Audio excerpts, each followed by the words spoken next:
ABN Marathi news मध्ये आपल्या सर्वांचं स्वागत आहे। ताज्या बातम्यांसाठी एबीएन मराठी न्यूजला सबस्क्राइब। विश्ववृंद तथागत गौतम बुद्ध, राष्ट्रपिता महात्मा ज्योतिबा फुले, छत्रपती राजश्री शाहूजी महाराज, पेरिया रामस्वामी नायकर, विश्वरत्न विश्वभूषण या स्वतंत्र भारताचे महानायक डॉक्टर बाबासाहेब आंबेडकर या सर्व महामानवाच्या विचारांना आणि त्यांच्या कृतींना मी सर्वप्रथम अभिवादन करतो। आणि डॉक्टर बाबासाहेब आंबेडकर मध्यवर्ती जयंती विश्वस्त व उत्सव समितीच्या वतीनं अध्यक्षपदी असण्यासाठी मी एक बाईट देतो। महात्मा फुले ज्योतिराव फुलेंना बाबासाहेबांनी गुरु मानले। गुरु कशासाठी मानले? महात्मा ज्योतिबा फुले एक दलित वस्तीतनं जात होते। तिथं एक ज्ञाना नावाचा एक मुलगा होता, तो अत्यंत हुशार होता। तो महात्मा फुले ज्योतिबांनी बघितल्यानंतर त्यांनी त्यांच्या सहकार्याला मेजरला फोन लावून सांगितलं की ह्याला विद्यालयामध्ये घ्या, ह्याला शिकवा। मग तो विद्यार्थी शिकण्यासाठी शाळेत गेला असताना तिथले विद्यार्थी त्याला म्हणायला लागले, अरे हे अछूत आहे, आम्ही ह्याच्यासोबत शिकणार नाही, आम्ही ह्याच्यासोबत शिकलो तर आम्हाला आंघोळ करावी लागेल। त्या वर्गातले गुरुनी म्हणले, अरे हा खाली बसेल, चटईवर बसेल।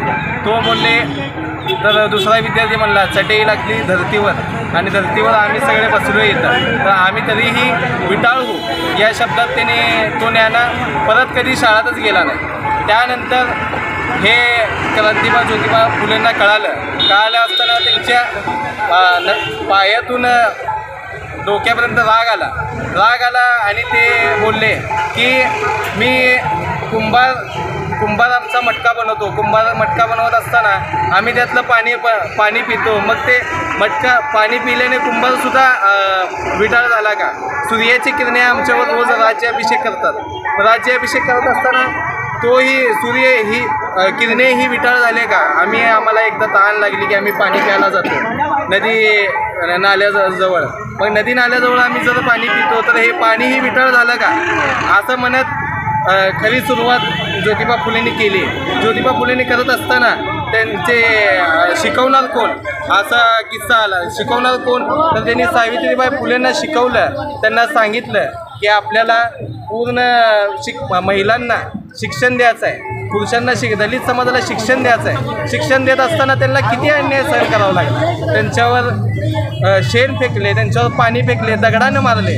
एकदा असंच माता सावित्रीबाई जाताना एकाने दगड फेकून त्यावर मारलं, शेण फेकून मारलं। त्या तसेच गेल्या। पुढे जात असताना मग विद्यार्थ्यांना त्यांनी भेटल्या, त्यांच्या दलित वस्त्यांना मुलांना त्यांना बघून त्यांचं जे दुःख आहे ते त्यांनी विसरून गेले।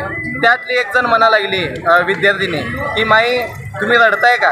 त्याने म्हणले नाही मी रडत नाही। दुसरी विद्यार्थीने बघितलं, माई तुमच्या डोक्यामधनं रक्त यायला लागले। त्याने म्हणले त्यामुळे तुम्ही रडताय का? नाही त्यामुळे मी रडत नाही।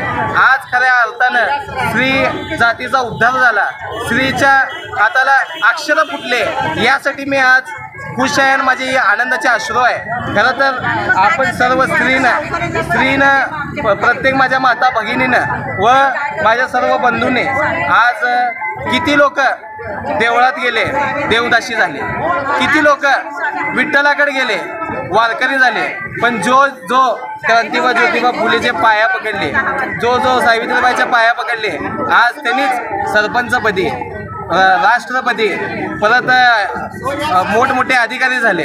तरी अशी क्रांतीची विचार घेऊन चालणाऱ्या महात्मा फुले व सावित्रीबाई फुलेंना मी नतमस्तक होतो आणि होत असताना सांगतो की आपण सर्वांनी येऊन, ज्यांनी खरंच आपल्यावर उपकार केले, याची जाण ठेवून सर्वांनी येऊन पूजा करावी।